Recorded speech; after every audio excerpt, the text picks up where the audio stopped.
Good morning or night, whichever the case may be. This is Sharon Alexander with Alexander Arts, and if you were looking for last week's video, it didn't happen. I just never got the quiet time I need to do this video recording stuff. And this week I've had little motivational issues, so after a lot of looking around looking for motivation, I finally came across this photograph from Upsplash. I have no idea how to pronounce the photographer's name. There's a kryzsztof niewolny. That's my best guess. There's a lot of extra syllables here. I'm going to guess that they're possibly Russian or former Russian area. So if they hear this and are laughing at my pronunciation of this, I apologize, but I will have the correct spelling when I put this up as the credits. Anyway, this is what I'm aiming for. I haven't drawn anything out yet, although I am going to try and do this a little loosely. I'm going to stick a little tape up here, and I'm going to put it up on the wall behind my paint so that I can see it. Because once again, I'm going to use that self-mixed purple palette that I made with all of its purples and reddish blues and plums and things. And I'm going to use this Fluid 100 paper. It's cold press finished, 9x12, 300 pound. They call it an easy block. I'm guessing they call it an easy block because, like the last one I pulled out for the demo, it's only bound on two sides. But it's still cotton, so it's still good, if I can get a hold of it. Doesn't look like I've actually used this one before, so this is going to be new paper I haven't used. And it's already got stuff on it. Go figure. But anyway, here's our paper. Nice, mostly clean cotton paper. And I'll stick my fingernail in here and you can see that, yeah, it's open on two sides like the other one, so this is going to bow a little bit in the middle, and your paint's going to want to go to the sides some. Not ideal, but it's what I'm going to use today because that's what I'm using. Got my paint, got my spray bottle, got my brushes, got a nice big jar full of watercolor pencils, which I'm going to move over here because I like drawing out my pictures with watercolor pencils, as you probably know by now. So what am I doing here? What is this? This is an art show for those who have not seen it before. It's part art show, part nature, I don't know, just nature trivia. There's the word, nature trivia, and part my opinions. Hopefully they're not too terrible. But I'm looking at this picture here. I love the background mostly and the pose, because the flower would be coming out here, the bee sitting here. And I'm thinking I might do this a little more loosely than I do most of the time. So I'm looking for a nice color to do the drawing for the bee. I want a darker color, but not too dark, because even though the bee drawing itself will dissolve when the watercolor watercolor pencils get wet. Nope, that's black. I don't want black. Black is too harsh because the bee, even though it is black and gold in this picture, usually tends to be a little bit more on the brown side. And why am I not finding any of my darker browns right now? They have all seemed to have disappeared. Here we go. Create a color. No name for the color, but that looks like a nice warm brown. So let's go with that. Our bee is our center of the picture, basically, and we're going to have the bee take up its most of its stuff right out of the center of its own picture. And it looks like we've got a little curved back here. We've got a little black face. And I'm not getting real terribly excited about how this should look, so the proportions on this may not be real great. But to be honest, it's this background I'm really interested in. Yes, there's a bee in it, and we all know I like bees and birds and butterflies and Apparently things that start with B, but let's face it, some bees and birds and butterflies and flowers. They're so colorful.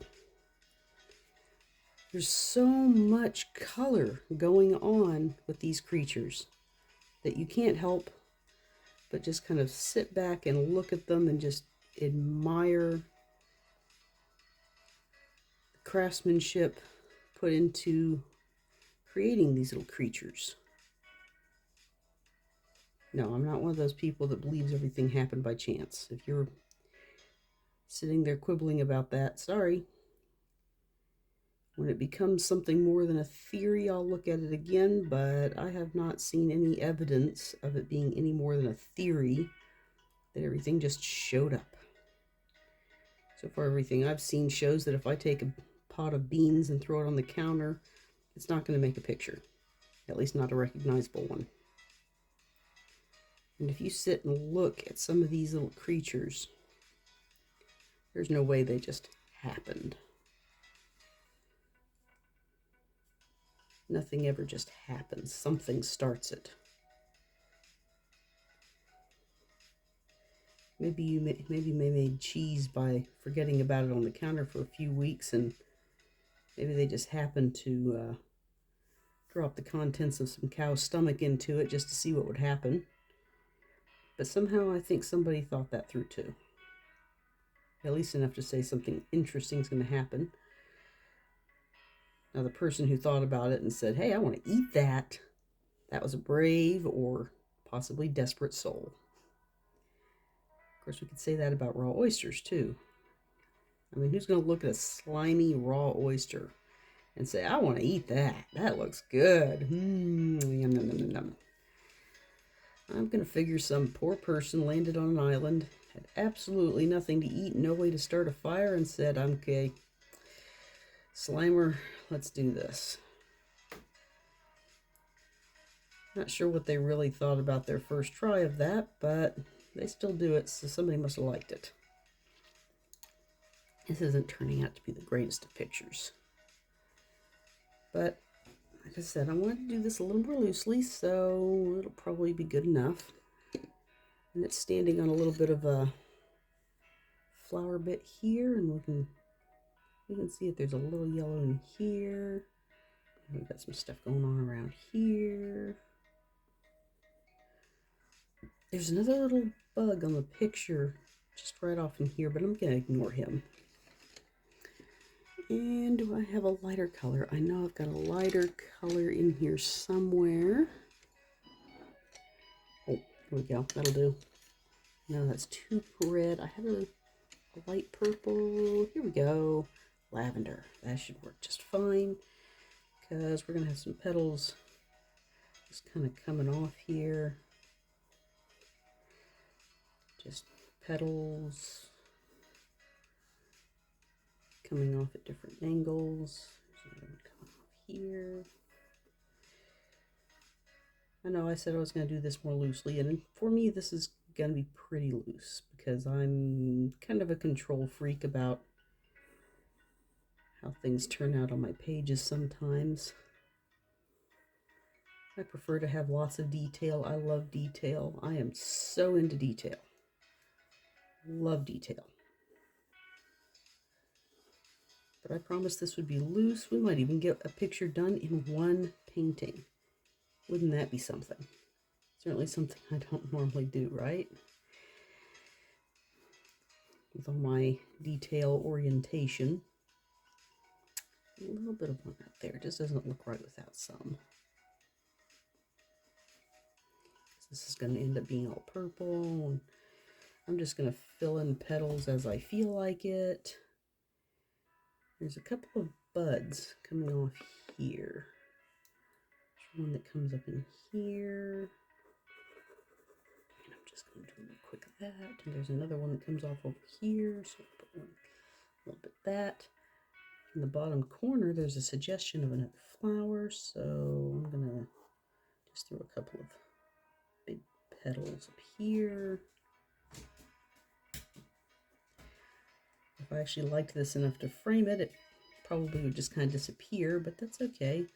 There's a suggestion of another bud off the side, but it's kind of hidden, and the one behind it's kind of irrelevant and hidden.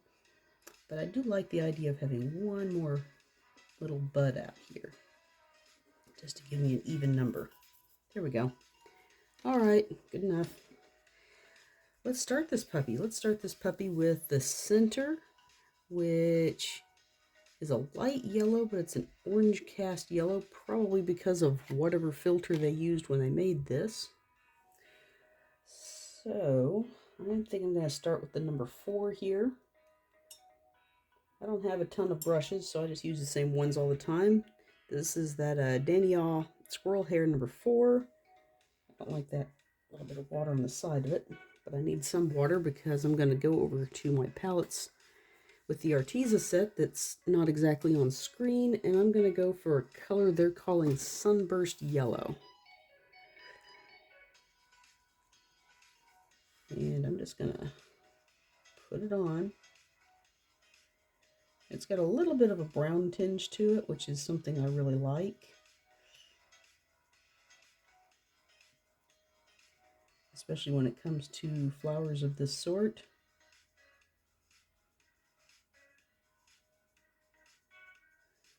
And I'm trying to basically leave the bees' 2 major legs that are showing here uncovered, because there's just no point in getting too painty with that.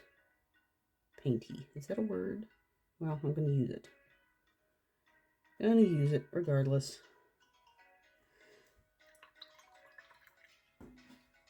Okay. And I'm going to quickly choose the cobalt magenta that I had before. I actually haven't really used that color much. Hopefully it's not going to be too dark for what I'm doing, but here we go, because I'm going to pull it in and it is a lot darker. And I want it to go into the flower a little bit, which is why I'm working pretty fast as I can here at least. Because I do want it to bleed into that flower center just a bit. Mostly to see how it looks, since this is not pre-rehearsed. I haven't pre-done this picture before. I just want to do something different, a little experimentation, and why not do it live for everyone to see that artists make mistakes too.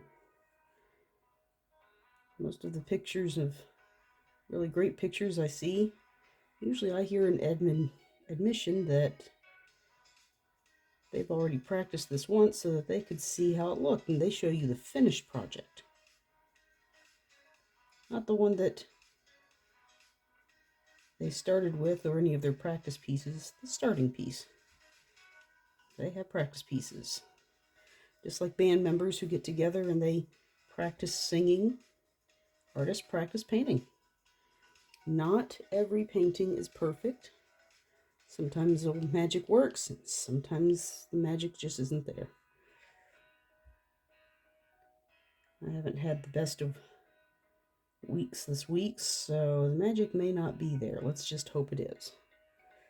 I'm already starting to think that I would like to change that center just a little bit.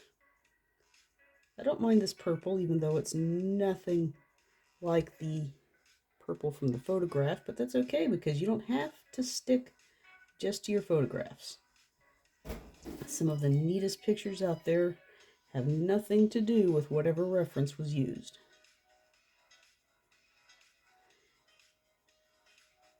In a lot of cases, the ones that people really like have nothing to do with reality, let alone realistic colorizations. So, we're going to go with that.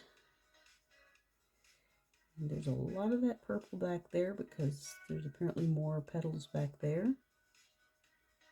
And I'm just going to go ahead and fill it in. I'm not going to worry about individual petals. Keep it loose. Just keeping it loose. Thankfully the little bee here is exactly what it is. It's a bee.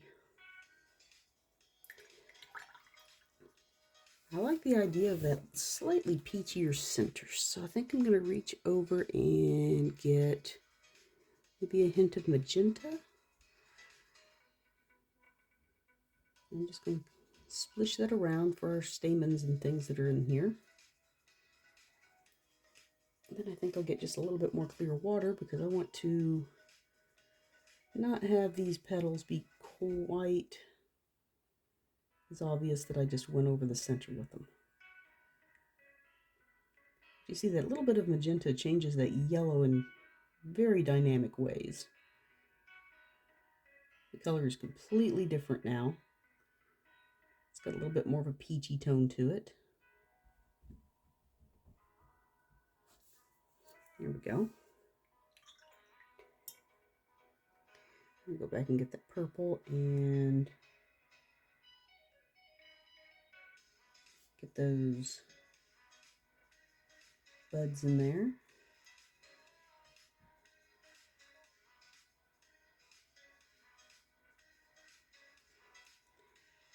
And those extra petals off in the bottom. More water.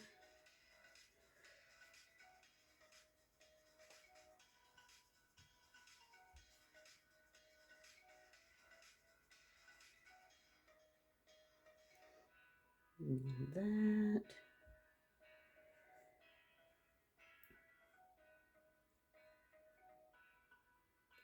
The things I love about this photograph is that these are very complementary colors. Nobody would really think about yellow and purple being complementary colors, but they really are. They're complete opposites, and they really highlight each other because purple, being a cooler color, is a complete opposite in contrast to reds and yellows. And it really stands out against, the yellow really stands out against a cooler color. It really does. So we need this to dry just a tad. That bee has a white backside. His little white butt on the back is quite yellow. The rest of him not so much, so let's put some of that on there. I want the eyeball to be quite noticeable, so let's leave that the way it is. We can go back with wash and highlight anything we really want there. I'm going to need a little bit more of that, but I also want some, what do they call that? Sepia brown. I need that to reactivate real quick, so I'm going to put that spray bottle to good use because I want to fizz my bee out. What do I mean by that? Well, I want the bee to be a little fuzzy, and one of the best ways to do that is to allow the paint to spread. Just spread out. There's another little clump of yellow here behind this wing and coming out about there-ish. And even though I will be able to see that color behind the wing, I don't really want that to go fuzzy, so I'm going to leave the wing alone. Let's see if I can add some more paint and fuzz that out some, because I know when I get that sepia on there, it's really going to fuzz. Look at that, and that back part back there is the white. So I'm just going to get that part just wet. Just wet that part, because he's brown underneath, but I still want that sepia that I'm about to put on there to be bleeding into the area. So let's get that white on there, and now let's hope that sepia is good. Kind of looks like it. Now, fizz time. Fuzz, fuzz, fuzz, fuzz, fuzz. Fuzz, fuzz, buzz, buzz. Which is funny because bees don't walk around saying buzz. The buzz is actually created by the movement of their wings. Just like a jet engine. Jet engine has that propeller in there that just goes really fast and it makes a lot of noise. Bees are kind of like small jet engines because they do this, especially when they're sitting in front of their own homes, and they'll work those wings really, really, really fast. That's still wet enough there. a little bit more water on the edge there. Maybe direct some of that back over here.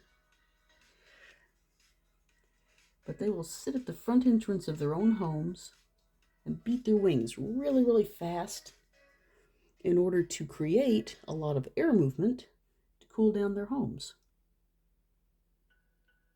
That's how they keep their homes cool when the rest of us are saying, "Where's the air conditioner? Where's the AC? Oh my, can't take it anymore, it's too hot." And believe me, living in the South, we all know what it's like to be hot. We know what hot is. Because it's not just hot here, it's humid. People think, well, what's so terrible about having some moisture in the air? The person who says that has never been someplace truly humid. Go someplace south, deep south, maybe in the southeast, where there's humid weather, truly humid weather, and then get back to us on that little opinion of it not being that bad when it's got moisture in the air. Oh my. Where it's hot, we all wish there was some moisture in the air. No, you don't. No, you don't. Ever been to a sauna? Imagine that someone turned the sauna on and you can't leave. There you go. Welcome to the South. Even the vegetables can't take that forever. And we grow some pretty warm weather crops here, but even here, it gets too hot, the tomatoes stop producing. And you're like, what? What are you talking about? Tomatoes? But tomatoes like hot weather. Tomatoes and peppers love hot weather. Even they've got their limits. I'll put some more of this yellow here because I feel like it's just kind of disappearing. But yeah, tomatoes, in the hottest part of our summers, they'll stop. They may not die, but they definitely stop producing. Until it cools off a little bit, gets back down below 80 Fahrenheit or so, I suppose. Maybe in the lower 90s. That looks terrible. Let's see what I can do about that. It's got muddy. Because I want that brown, but I don't want that much of that brown, and I don't want that much of that brown right there. And there's a hair. Goodbye, hair. It's not mine.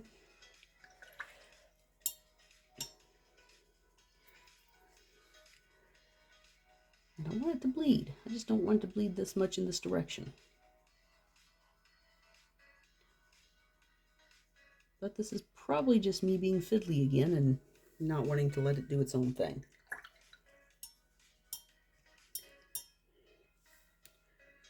Well, we're getting somewhere. I'm not sure where, but we're getting somewhere. So let's work on some of this under part here. We've got these buds coming down. I think I'm going to go with a little bit of olive. Ortiz's olive's not bad. Go away, fly. You're not part of this. The other bug in the picture isn't even a fly. All right, so I'm going to add some of this.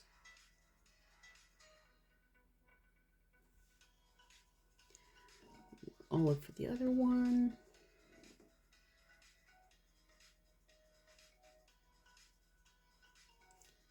These meet up, so let's meet them up. They're going in behind this one, so we're going to pull that in there.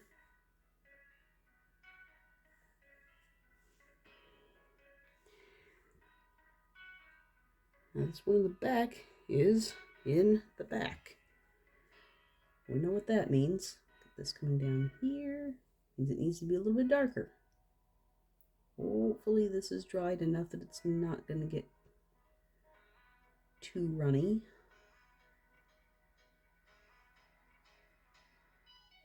Because I don't really want this part to be runny.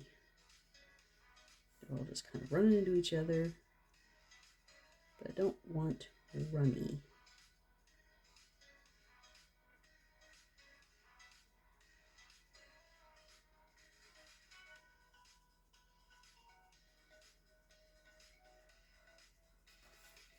At least not here. some more of that green down here so that it doesn't look like I just added 3 strands together. And I can go back with some shading and stuff. But this is very basic. This isn't something I've sat and drawn before or really gone to a lot of effort. This really is just what you see is what you get, and I'm doing it as quickly as I can to see if maybe I could actually finish this in an hour. Since I was lax last week and just didn't get anything done.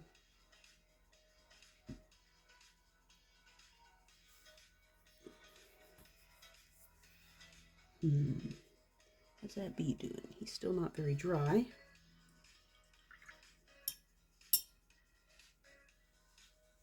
I think I'll switch to a smaller brush and maybe add a few details to the petals. Why not?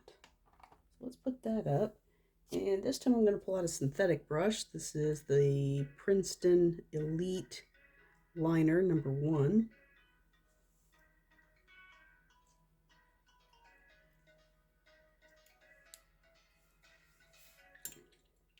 And I'm going to go back to that lovely cobalt magenta that I created. Just add a few lines to some of these petals now that they've dried some.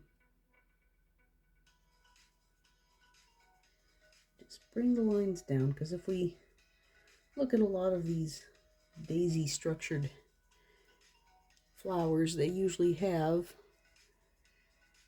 some little veins running through them. Sometimes they're not as dark as what I've got here, since I'm definitely exaggerating this and maybe making just a bit of a mess of the whole thing, since my brush is clearly not wet enough for this for some reason. Got a big old glob. I don't want a glob, but I don't want it to be dry. That's better. But usually, since this is an aster, it's not usually this pronounced. However, since I'm just doing this fast and loose and I'm not trying to be accurate, I can do whatever I want.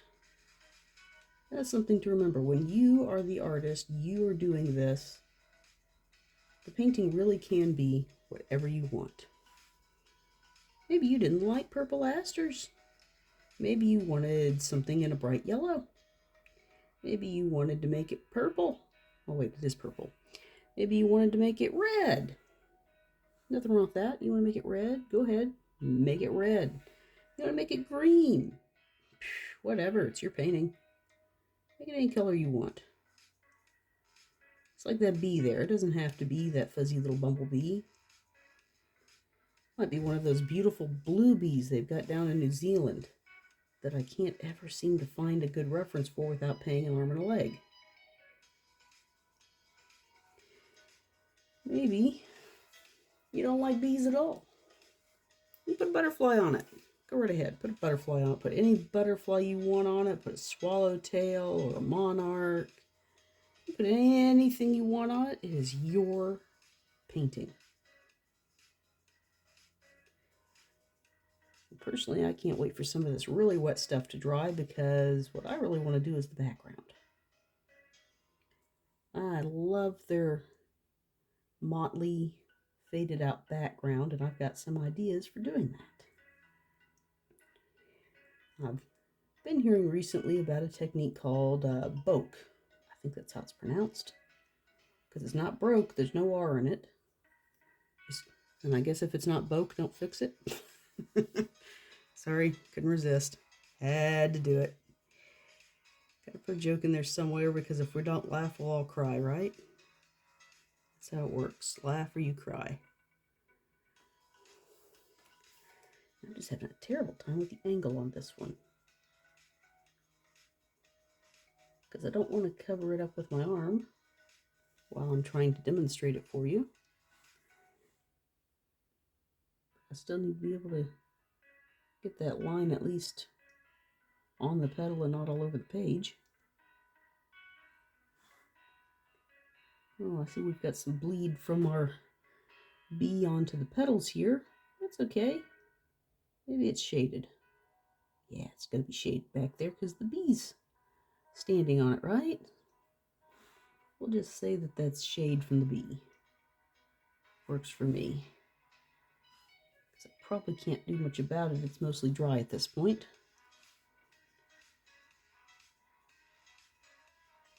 And I'm going to put these lines in here anyway because it'll darken it up and give it some definition. Might even go back to the bee and add a few little flicks to the bee to give him some definition. In fact, that sounds like a great idea. Wash off this purple and go over to the already activated sepia. Just add a few little lines. Just a few lines. Maybe with a smaller brush, because that's a little bit thick. Okay, let's put that up and get that Aqua Elite 10-0. Itty bitty little brush now.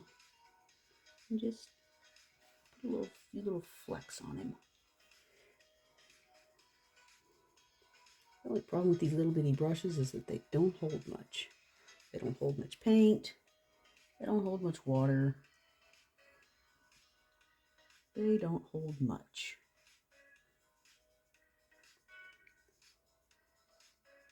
But if you want a super, super fine line, they are the way to go.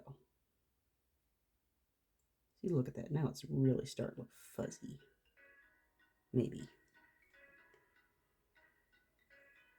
That sepia is really, really granulated. Boy, did it granulate this time.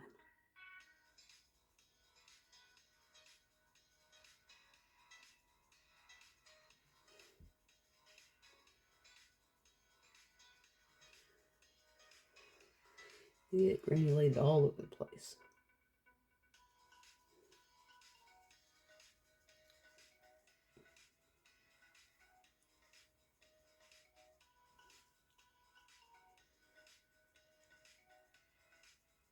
Sorry, I'm kind of quiet. It's been a long, frustrating couple of weeks. A lot of things got done, but not necessarily things I would have liked to have gotten done. I was kind of hoping I would have a little extra part-time income coming in, maybe pay for some of the paint since I'm not selling anything. That didn't work out. There's always somebody with more experience, but if you can't get any experience by getting a job someplace, you're never going to get experience. So I don't know how they managed to do that, but whatever. There's always somebody with more experience, so I can never get any experience. Except for this, because nobody can stop me from painting. There's always something nobody can stop you from doing, and if painting is it, well, at least nobody can stop that. Well, at least until I run out of paint. Then I might have to look into seeing how I could get a hold of the stuff and make my own. Wouldn't have the color variety because we don't have quite the number of colorful elements out here that I could crush, and not even sure how I'd make my own Arabic gum, but I'm sure there must be something.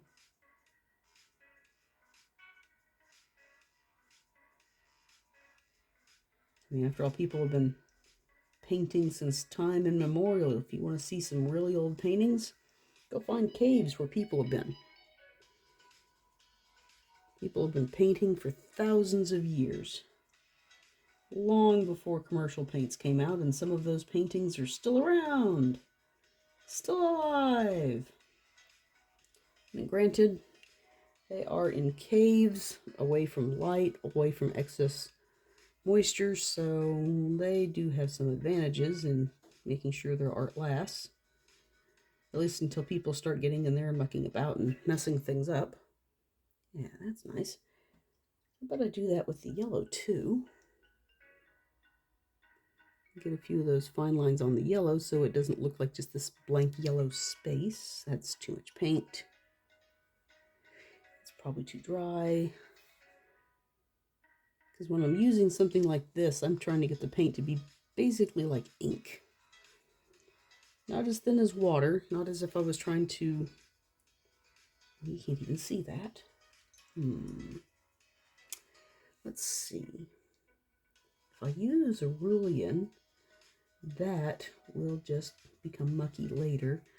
So yellow ochre, I think, is going to go for what I want. But yeah, a lot of these older paintings, they get darker with time. And then, of course, there's people. Ooh, look at that. Got a touch. No! Get your fingers off. That's not for touching. You don't touch that. Get finger oil all over the place. Mess everything up. I mean, most people don't even think about it, but when you go into a cave and you start touching the rocks that make stalagmites and stalactites, you're rubbing those same oils that I've talked about with paintings onto the rocks. And the result is just about the same. Because the oils from your fingers get onto those limestone rocks, and then the minerals that create those beautiful limestone rocks you came to see don't settle anymore. They don't stick. When that happens, cave dies. Because there's no new rocks being formed. There's nothing there to keep the stalactites going, and all those minerals that made them just wash away. The place that you have touched because you thought it was so cool is dead forever. Or until the rock breaks and those oils finally find a way to get lost. It's kind of sad, isn't it? People have destroyed things they thought were so beautiful because they just had to touch them. Couldn't just leave it be, couldn't just enjoy the view. Had to write their name on the rock, or worse, carve it. Let's add some details to these buds. Might even add a little magenta. I noticed that some of the petals have a little bit of magenta yellow at the bases of them. That might be interesting. It's like one of my favorite places in the back of my own property. Now there is a national trail that runs on the adjacent property behind us. That's cool. Walk and look all you like. But one year, a bunch of jokers decided to go back there, and I guess they must have camped. And one of my favorite places to just go back and sit and enjoy the sound of the waterfall and moss and the nature all around me. Somebody went down there, left a bunch of trash, and started a fire pit. The fire pit... That's annoying because they didn't just do it any old place. Oh no. They had to put the fire pit right next to the water on the rocks, which means that instead of being on the ground where it could have just been, kicked over with leaves and nobody would have ever known anyone was there, the rock itself is now burnt forever. Every time I go back there, it's just ticks me off because now that beautiful place that I enjoyed so much and no one ever knew I was there because the only thing I left was footprints, now has this permanent scar in the exact place where I like to sit and just enjoy the waterfall. It's great to get out and see nature. Don't ruin it for everyone else. Let's see, this is feeling kind of blank. Like my bee, it feels kind of blank, and the bee, still a little moist up there. I don't want the eye to run, I want the eye to be nice and crisp and clear.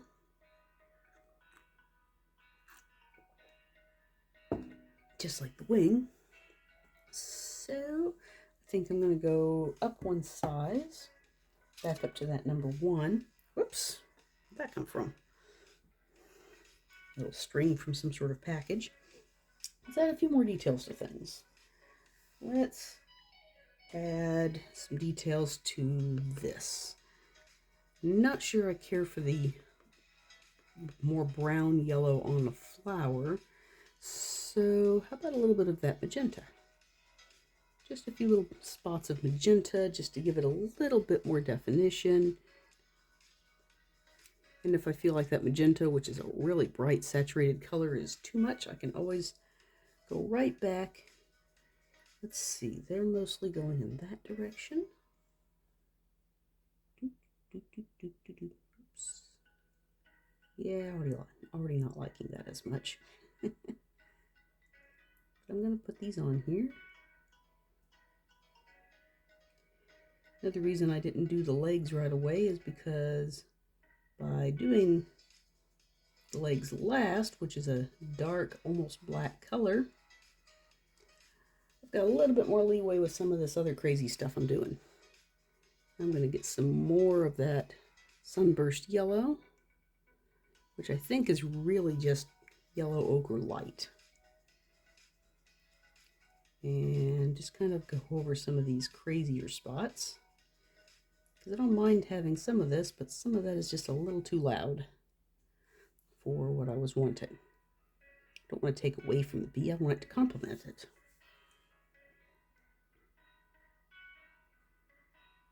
So we'll go over that a little bit, take some of that extra brightness out.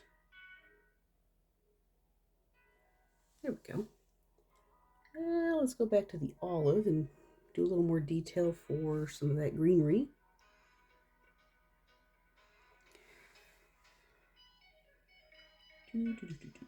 Let's see, they've got kind of a scale thing going on there, so just do that with a bunch of lines.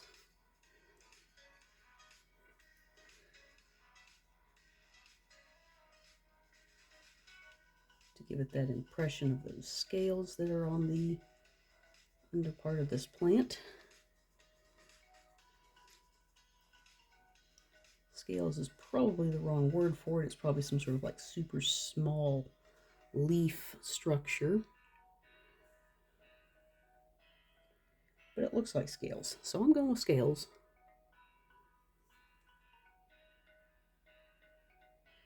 Give it some of that darker tone to it. And let's do some of that on the stem itself, because that stem is really, really light. And just work some lines up on here. Take some of that wash out. Because I'm not going for accurate, I'm not going for detailed, I'm not doing botanical level painting today. Just something to get me motivated back into painting this week.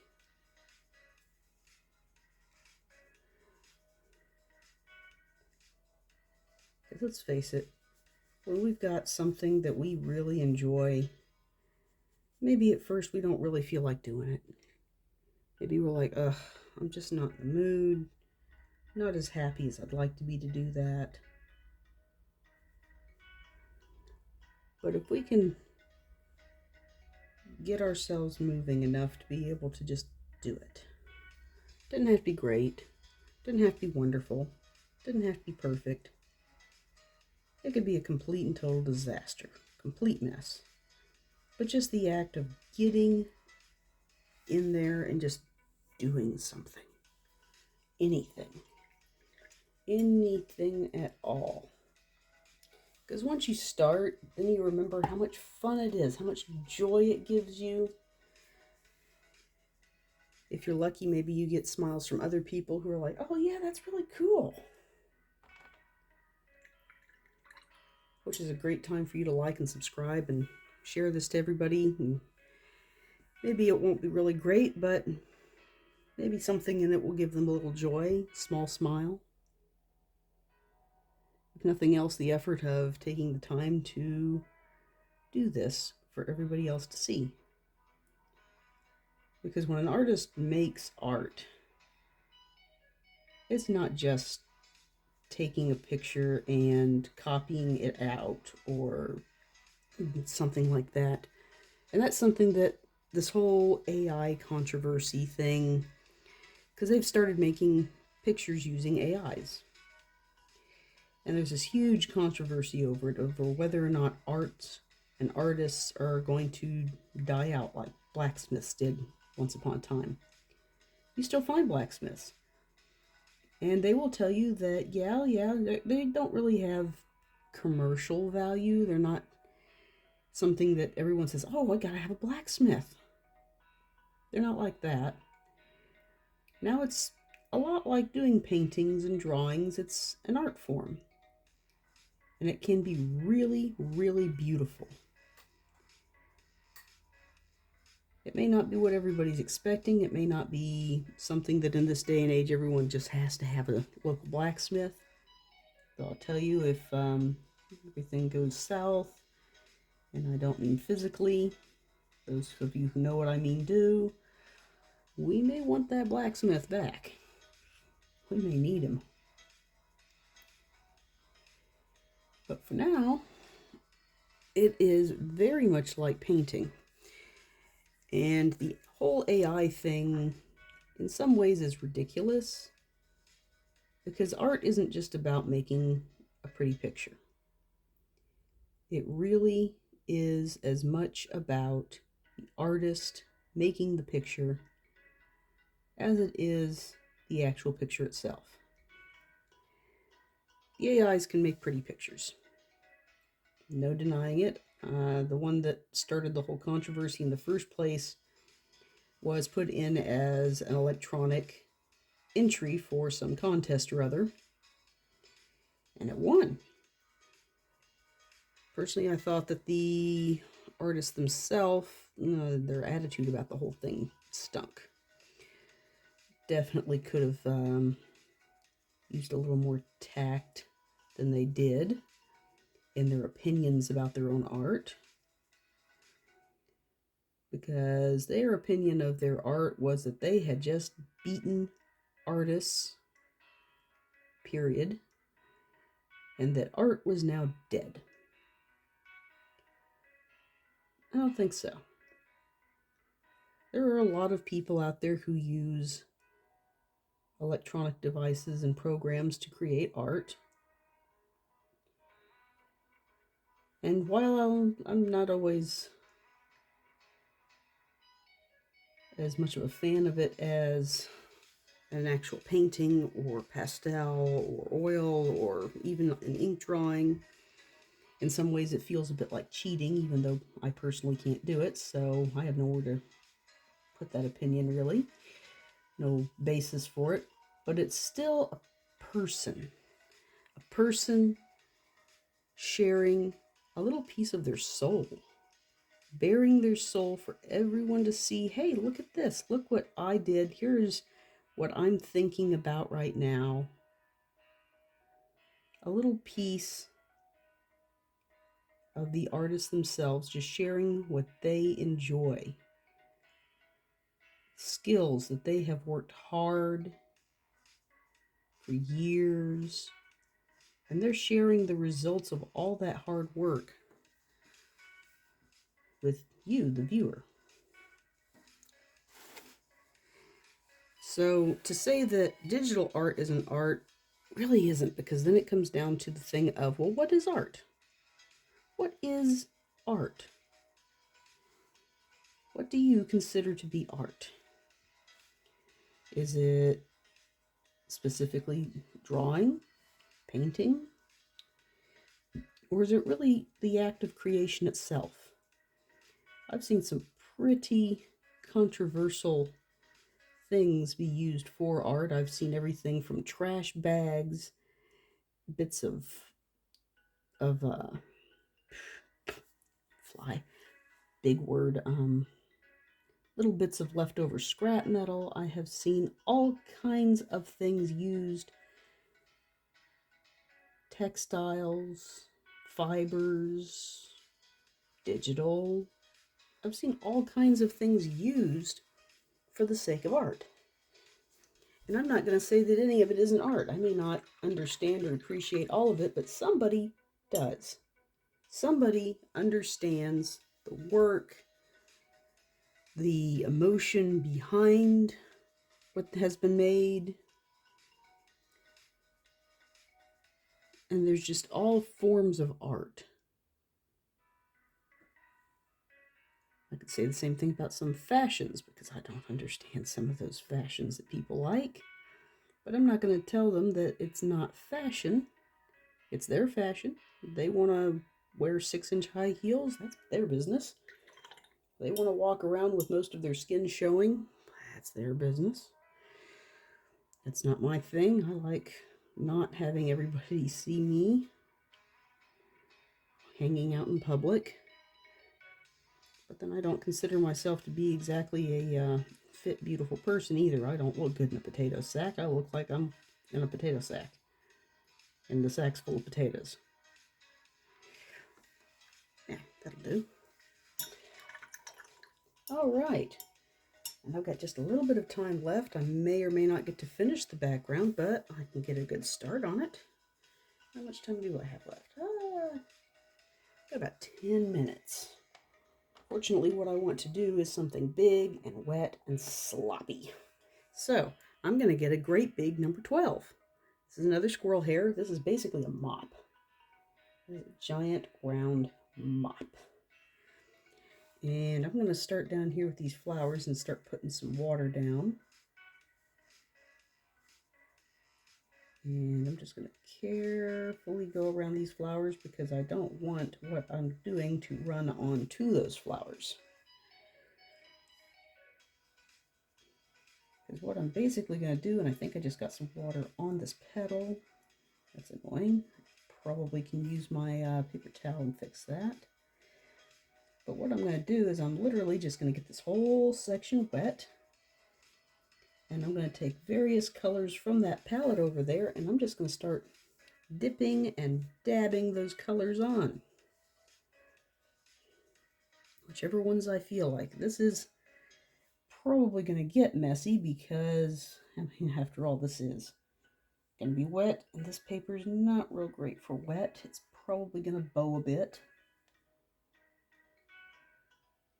But that's okay. We already know it's going to do that, so we can compensate for that in other ways. One of the biggest ways, of course, is making sure that I don't have any water on these petals. Don't want water on the petals. I want those petals to stay as dry as possible so that what I'm about to do doesn't get on it. All right, I want to start off with some of this phthalo blue and magenta and just, let's see, a little bit of it bluey color here. So I'm going to add some of that bluey color down in here. I'm going to put some over there and just let it spread. Let's see, there's another bluer, a lighter color over there. Let's get some of the cobalt magenta I had. May not be a good idea, but we'll put some of it over here.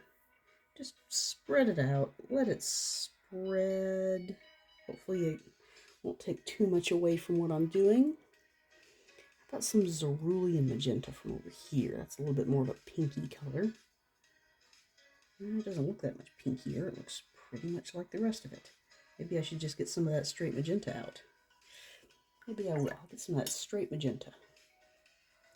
And get some of that straight magenta and put it over here. Yeah. And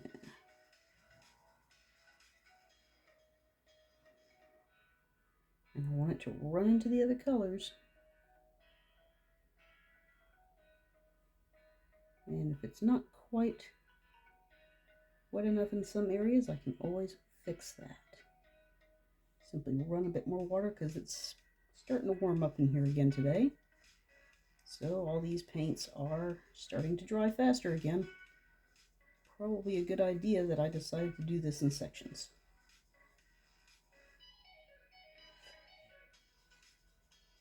Let's run some of this up in here.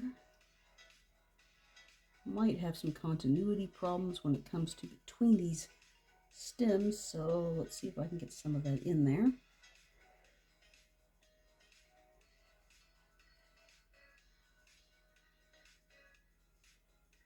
Get some of that in there.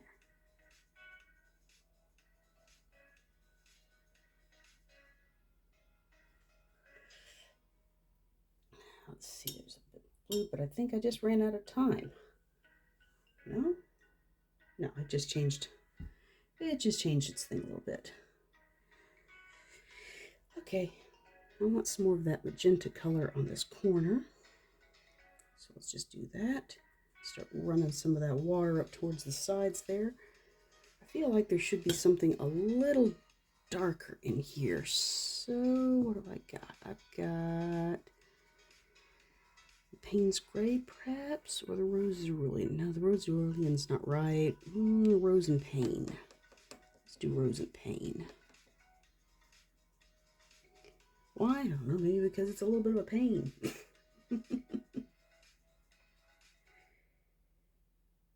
Just get some of that darker color in here.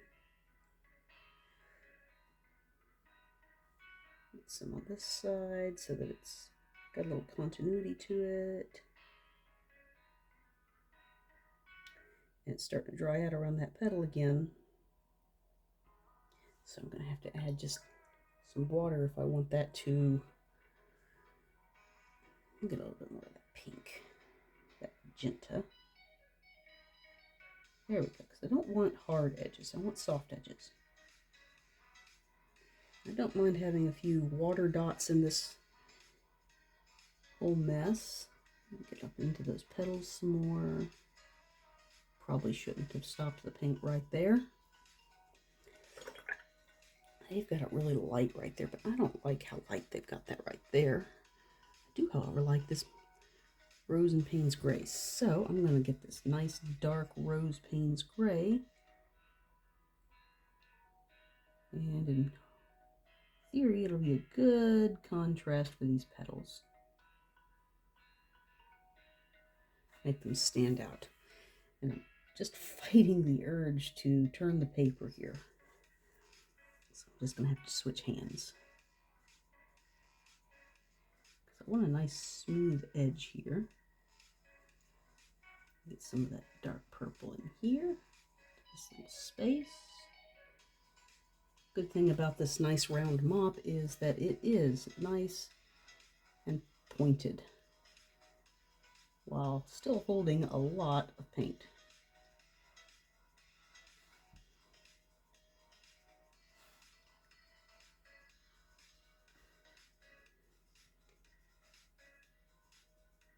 Lots and lots of paint.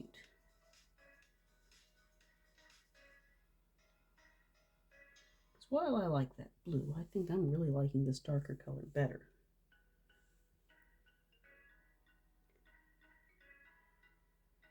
Because it is more of a blue-black than the slightly more violet red of the petals.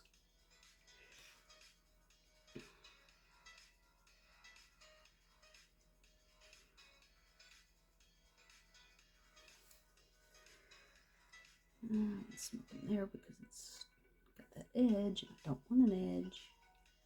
Not here. I'll have to come back into this and I'll add some of that darker color because I think I do like that darker color. Whoops! Good thing I'll be there soon. Let's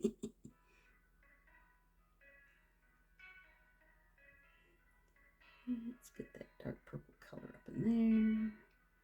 This is a little bit too wet, but that's okay. It'll just make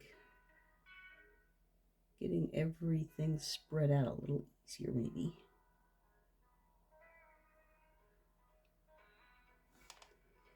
Because we're coming up into the area that I didn't get wet.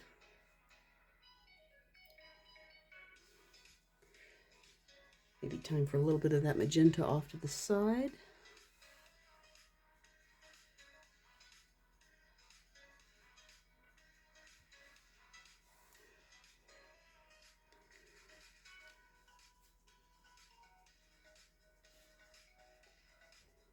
Okay, get some more of that rose and Payne's gray mixture. Get back up in those little petals.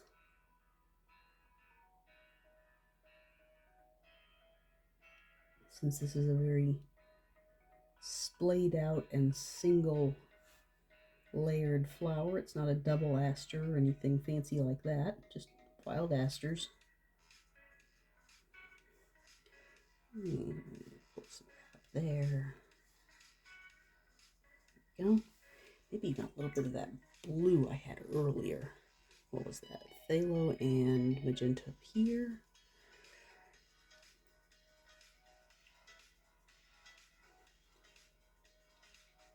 Because another good contrast for yellow is blue, which is partially why purple works so well, because you can obviously make purple with red and blue.